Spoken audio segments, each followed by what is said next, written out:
നമസ്കാരം. പ്രേതബാധകളെക്കുറിച്ച് പറയുമ്പോൾ എനിക്ക് ചുറ്റും തന്നെ ഒരുപാട് വ്യത്യാസങ്ങൾ ഉണ്ടാകാറുണ്ട്. അപ്പോൾ ഞാൻ ഇന്നിപ്പോൾ പറയാൻ ഉദ്ദേശിക്കുന്നത്, ഞാനൊരിക്കൽ 2012 ഭൗതികത വിട്ട് ആത്മീയമായിട്ട് സഞ്ചരിക്കുന്ന കാലത്ത് താടി മുടിയൊക്കെ ഒരുപാട് വളർത്തി ഗുരുവായൂർ പോയിട്ട് വ്രതമിരുന്നു. വെറുതെ ആരുമില്ല, ഒരു ചെറിയ മുറിയിൽ വൈകുന്നേരമാകുമ്പോൾ ഇറങ്ങും, അവിടെ നിന്ന് അന്നദാനം കഴിക്കും.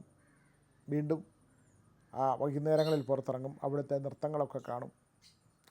നമ്മുടെ ഭൗതികമായി സുഖഭോഗങ്ങളിൽ ജീവിച്ചുകൊണ്ടിരിക്കുന്ന, സുഖ സൗകര്യങ്ങളിൽ ജീവിച്ചുകൊണ്ടിരുന്ന ഒരാൾ പെട്ടെന്ന് മറ്റൊരു വഴിയിലേക്ക് യാത്ര ചെയ്യുമ്പോഴുണ്ടാകുന്ന മാനസിക സംഘർഷങ്ങളും വിധി കൊണ്ടുള്ള ദുഃഖങ്ങളുമൊക്കെ അനുഭവിക്കുന്ന ഒരു കാലഘട്ടത്തിലാണ്.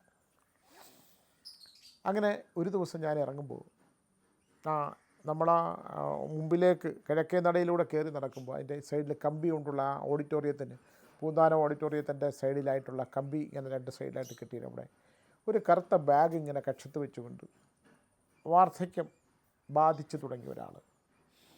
പക്ഷെ കണ്ടാലറിയാം നല്ല കുലീനനായ ഒരു മനുഷ്യനാണ്. വലിയ നെറ്റിയും മൂക്കും, ഞാൻ ക്ലീൻ ഷേവിൽ നര 2-3 ദിവസത്തെ ചെറിയ ചെറിയ നരകളേ ഉള്ളൂ. അദ്ദേഹം ഇങ്ങനെ ദൂരേക്ക് നോക്കിക്കൊണ്ടേ നിൽക്കുന്നു.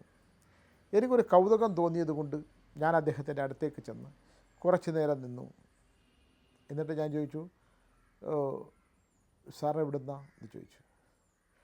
ആദ്യം അദ്ദേഹം സംസാരിക്കാൻ താല്പര്യപ്പെട്ടില്ല. കുറച്ച് കഴിഞ്ഞ് ഞാൻ വീണ്ടും ചോദിച്ചു, ദൂരത്തു നിന്ന് വന്നാണോ എന്ന് ചോദിച്ചു.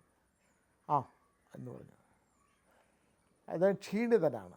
പിന്നെ എനിക്ക് തോന്നി, ഇനി ഓർമ്മക്കുറവ് കൊണ്ട് വല്ലയിടത്തുനിന്നും ഇറങ്ങി വന്നിട്ട് ഓർമ്മക്കുറവ് കൊണ്ട് ഒരു ഒരു ഒരു എന്തോ ഒരു അപാകത ആ നിൽപ്പിൽ നമുക്ക് തോന്നും. ഇല്ലെങ്കിൽ അദ്ദേഹത്തിൻ്റെ മുഖത്ത് നമുക്ക് വായിച്ചെടുക്കാൻ പറ്റും. അപ്പോൾ ഞാൻ പറഞ്ഞു, ബുദ്ധിമുട്ടില്ലെങ്കിൽ നമുക്കൊരു ചായ കുടിക്കാം എന്ന് പറഞ്ഞു. അപ്പോൾ അദ്ദേഹം 2 മിനിറ്റ് സൈലൻ്റായി. ഞാൻ പറഞ്ഞു, വരണം ചേട്ടാ, നമുക്ക് എന്തെങ്കിലും ഒരു ചായ കുടിക്കാം എന്ന് പറഞ്ഞിട്ട് ഞാൻ അവിടെ തിരിച്ച് വരുമ്പോൾ തന്നെ അവിടെ ചെറിയൊരു വെജിറ്റേറിയൻ ഹോട്ടലുണ്ട്, അവിടെ കയറി ചായ കുടിച്ചു. ചായ വെച്ചിട്ടും അദ്ദേഹം ഇങ്ങനെ കുറച്ച് നേരം ഇരുന്നു. ചോദിച്ചു, വട വല്ലതും കഴിക്കണമെന്ന് ചോദിച്ചപ്പോൾ അദ്ദേഹം അതിനുമില്ല. അദ്ദേഹത്തിൻ്റെ മനസ്സിലൊരു കടലിങ്ങനെ തിരമാലകളിൽപ്പെട്ട് ഒഴുകുന്ന പോലെ അദ്ദേഹം എന്തോ അനുഭവിക്കുന്ന ഒരു മാനസിക സംഘർഷം ഉള്ളതായിട്ട് എനിക്ക് തോന്നി. എന്നോട് പറയാൻ ബുദ്ധിമുട്ടുള്ള, പക്ഷേ ഇദ്ദേഹം ഏതോ കുടുംബത്തിൽ കുലീനതായിട്ടുള്ള ഒരു മനുഷ്യനാണ്. ഇദ്ദേഹത്തിന് നല്ല വലിയ മക്കളും അല്ലെങ്കിൽ ഒരു കുടുംബമൊക്കെ ഉള്ള ആളായിട്ട് തന്നെ തോന്നി. ക്ഷീണിതനാണ്.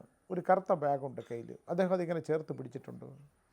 ഞാൻ പലതും ചോദിക്കാൻ ശ്രമിച്ചെങ്കിലും അദ്ദേഹം അതിന് തയ്യാറായില്ല എന്നോടൊന്ന് വിട്ടു പറയാൻ. ചായ കുടിച്ചു, പകുതി കുടിച്ചിട്ട് അദ്ദേഹം എഴുന്നേക്കാൻ ശ്രമിച്ചപ്പോൾ, ചേട്ടൻ അവിടെ ഇരിക്കണം എന്നാൽ ഞാനത് ചായ കുടിച്ചിട്ട് ഞാൻ തന്നെ പൈസ കൊടുക്കാൻ ശ്രമിച്ചപ്പോൾ അദ്ദേഹം ബാഗ് ഇങ്ങനെ എടുക്കാൻ തുടങ്ങി. ഞാൻ പറഞ്ഞു വേണ്ടാന്ന്.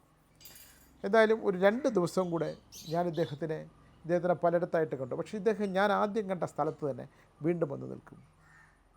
അങ്ങനെ ക്രമേണ പുള്ളി ഞാനുമായിട്ടൊരു സൗഹൃദം ഉണ്ടാക്കിയെടുക്കാൻ ശ്രമിച്ചു. അപ്പോൾ എനിക്ക് മനസ്സിലായി, ഇദ്ദേഹം ഓർമ്മയ്ക്കെന്തോ പ്രശ്നമുള്ള ഒരാളാണ് എന്ന് മനസ്സിലായി. അപ്പോൾ ഇതെങ്ങനെയാണ് ഞാൻ ഇദ്ദേഹത്തിൻ്റെ വല്ല വിലാസം വല്ലതും ചോദിച്ചാൽ ആരെങ്കിലും അറിയിക്കണമോ എന്നിങ്ങനെ, ഓഫീസിൽ അറിയിക്കണോ അതോ പോലീസ് സ്റ്റേഷനിൽ അറിയിക്കണോ എന്ന് എൻ്റെ മനസ്സിങ്ങനെ 2 അഭിപ്രായങ്ങൾ. ചിലപ്പോൾ അദ്ദേഹത്തിന് ഇത് ഇഷ്ടപ്പെട്ടില്ലല്ലോ, ഇഷ്ടപ്പെടാതെ വരുമോ എന്നൊക്കെയുള്ള ഒരു ചോദ്യമുണ്ട്. ഇദ്ദേഹം എവിടെയാണ് കിടക്കുന്നതെന്ന് എനിക്കറിയാൻ വയ്യ. അപ്പോൾ ഇദ്ദേഹത്തോട്ടുള്ള നമ്മുടെ ആ സൗഹൃദത്തിൻ്റെ കാരണങ്ങൾ കൊണ്ട് ഇദ്ദേഹത്തിനോട് ഞാൻ ചോദിച്ചു, ചേട്ടൻ എവിടെയാണെന്ന് പറഞ്ഞു. അപ്പോൾ അദ്ദേഹം അവിടുത്തെ ഒരു റൂം പറഞ്ഞു തന്നു. ഞാൻ അവിടെ ചെന്നു, അദ്ദേഹമായിട്ട് സംസാരിച്ചു. പതുക്കെ അദ്ദേഹം എൻ്റെ അടുത്ത കാര്യങ്ങൾ പറഞ്ഞു തുടങ്ങിയപ്പോൾ ഓർമ്മക്കുറവ് നല്ല പോലെ ഉണ്ട്. ഇദ്ദേഹത്തിൻ്റെ ആ ബാഗിനകത്ത് ഒരു തോർത്തും ചെറിയ സോപ്പും ബ്രഷും, പിന്നെ എന്തോ പൈസയുടെ കാര്യം ഞാൻ നോക്കിയില്ല. അപ്പോൾ ആ ഒരു ബന്ധമുണ്ടായി. കുറേ കഴിഞ്ഞ് ഞാൻ ചോദിച്ചത് എവിടെയാണെന്ന് ചോദിച്ചാൽ പുള്ളി ഒറ്റപ്പാലോ ഏതോ ഒരു സ്ഥലത്തെക്കുറിച്ച് പറഞ്ഞു എൻ്റെ അടുത്ത്. ഓർമ്മ വരുന്നത് പോലെ എന്നോട് എന്തെങ്കിലുമൊക്കെ പറയണമോ എന്നുള്ളത് തോന്നി എൻ്റെ അടുക്കലേക്ക്. അത് കഴിഞ്ഞിട്ട് ഞാൻ ചോദിച്ചു, വീട്ടിൽ ആരൊക്കെയുണ്ട് എന്ന് ചോദിച്ചു. അപ്പോൾ കുറച്ച് നേരം കൂടുതൽ കുനിഞ്ഞിരുന്നിട്ട് ഈ 2 കണ്ണിലൂടെ ഇങ്ങനെ കണ്ണീര് ഒരു തറയിട്ട് ഒഴുകി വീണു, ഉത്തരം പറയാതെ. ഞാൻ പറഞ്ഞു, കരയൊന്നും വേണ്ട ചേട്ടാ, ഇത് തുടയിലിങ്ങനെ തട്ടി, കരയൊന്നും വേണ്ട എന്ന് പറഞ്ഞു. എന്നാൽ ഞാൻ ഇറങ്ങട്ടെ എന്ന് ചോദിച്ചു ഇറങ്ങി. എനിക്ക് ഇദ്ദേഹം കരഞ്ഞതിൻ്റെ പിന്നിലും ഈ മുഖം എൻ്റെ മനസ്സിൽ നിന്ന് മാറാതെ നിന്നു. രാത്രി ഞാൻ ഇദ്ദേഹത്തിൻ്റെ അടുത്ത് എന്തെങ്കിലും ഭക്ഷണം വാങ്ങിച്ചു കൊടുക്കാമെന്ന് വെച്ചപ്പോൾ ആ മുറിയിൽ ആരുമില്ലായിരുന്നു. ഇദ്ദേഹം എവിടെ പോയി എന്നുള്ളത് കണ്ടില്ല. പിറ്റേ ദിവസവും ഞാൻ നോക്കുമ്പോൾ ഇദ്ദേഹം നിൽക്കുന്ന ആദ്യം നിന്ന സ്ഥലത്ത് തന്നെ ഉണ്ട്. ഞാൻ അവിടെ ചെന്ന് പറഞ്ഞു, ചേട്ടാ ഒരു കാര്യമുണ്ട്, ചേട്ടൻ എവിടെ നിന്നാണ് വന്നത്, വീട്ടിലാരെങ്കിലും എന്തെങ്കിലും അറിയിക്കാനുണ്ടോ എന്ന് ചോദിച്ചു.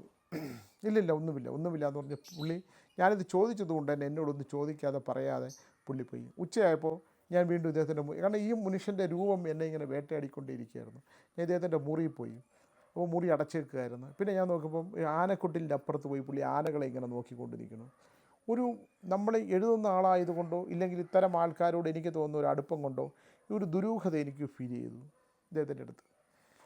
അത് കഴിഞ്ഞിട്ട് അന്ന് രാത്രി ഉറങ്ങാൻ കിടക്കുമ്പോൾ ഞാൻ വിചാരിച്ചു എന്തായാലും ഇദ്ദേഹത്തെക്കുറിച്ചൊന്ന് അറിയിക്കണം. എന്തെങ്കിലും എവിടുന്നോ വഴിതെറ്റി വന്നതോ ഇല്ലെങ്കിൽ ഓർമ്മക്കുറവ് കൊണ്ട് ഇറങ്ങി വന്നോ ഏതോ ആഢ്യത്വമുള്ള കുടുംബത്തിൻ്റെ ഒരു മനുഷ്യനായിട്ട് എനിക്ക് തോന്നി.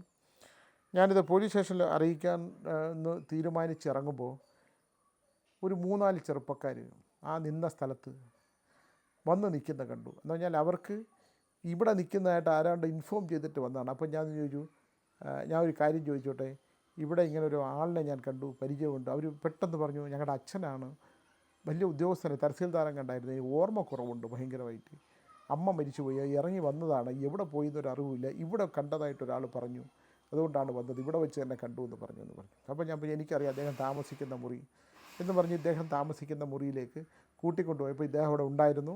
ഈ കുട്ടികൾ നല്ല സ്നേഹമുള്ള മക്കളായിരുന്നു. അച്ഛാന്ന് വിളിച്ചു, ഇയാളും കരഞ്ഞു. അവർ ചേർത്ത് പിടിച്ചു, ഇദ്ദേഹത്തിനെ കൊണ്ടുപോയി. ആസാമി, ഞങ്ങൾക്ക് വളരെ സന്തോഷകരം, ഇങ്ങനെ വന്ന് കണ്ടല്ലോ. അപ്പോൾ ഞാൻ പറഞ്ഞു എനിക്ക് മനസ്സിലായി ആളെ, ഒരു ആത്മബന്ധം ഉണ്ടായിരുന്നു. നിങ്ങൾ ആരുടെയും നമ്പർ തരുമോ? ഞാൻ നമ്പർ മേടിച്ചു. ഞാൻ കുറച്ച് ദിവസം കഴിഞ്ഞപ്പോഴും എനിക്ക് ആ കുറേ കാലത്തിന് ശേഷം അച്ഛനും ഭാര്യ മരിച്ചുപോയി, അമ്മ മരിച്ചു പോയിട്ട് ഈ അച്ഛനും മക്കളും തമ്മിലുള്ള സ്നേഹം ഞാൻ വളരെ കാലത്തിന് ശേഷം, നമ്മുടെ സ്നേഹം അന്യം വന്ന് കൊണ്ടുപോയിരിക്കുന്ന ഈ കാലഘട്ടത്തിൽ ആ സ്നേഹം എന്നെ ആ മക്കളെ കാണുമ്പോഴുള്ള അച്ഛൻ്റെ കണ്ണുകളിലെ വാത്സല്യവും മക്കൾക്ക് അച്ഛനെ കണ്ടതിൻ്റെ സ്നേഹമായിട്ടുള്ള ആ പ്രകടനവും കൂടെ എന്നെ, നമുക്കത് നഷ്ടപ്പെട്ടു പോയ ഒരാളാണ്. എനിക്കത് മനസ്സിനെ ഭയങ്കരമായിട്ടുള്ള, എനിക്കിപ്പോഴും ഞാനത് ഓർക്കും അത്തരം കാര്യങ്ങളും. എന്തായാലും അദ്ദേഹത്തിനെ കൂട്ടിക്കൊണ്ടുപോയി. ഞാൻ അതിൽ ഒരാളുടെ നമ്പർ മേടിച്ചു.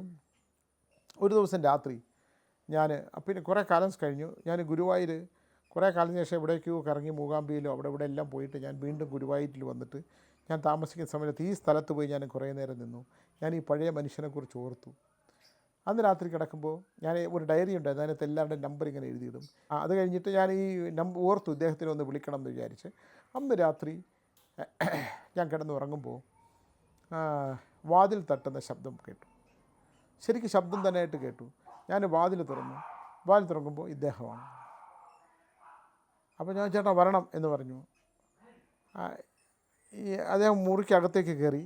എന്നിട്ടൊരു പൊതിയാണ്, അതിനകത്ത് കുറേ ഇവിടുത്തെ മുറുക്കും ചിപ്സും എല്ലാ സാധനങ്ങളും ഉണ്ട്.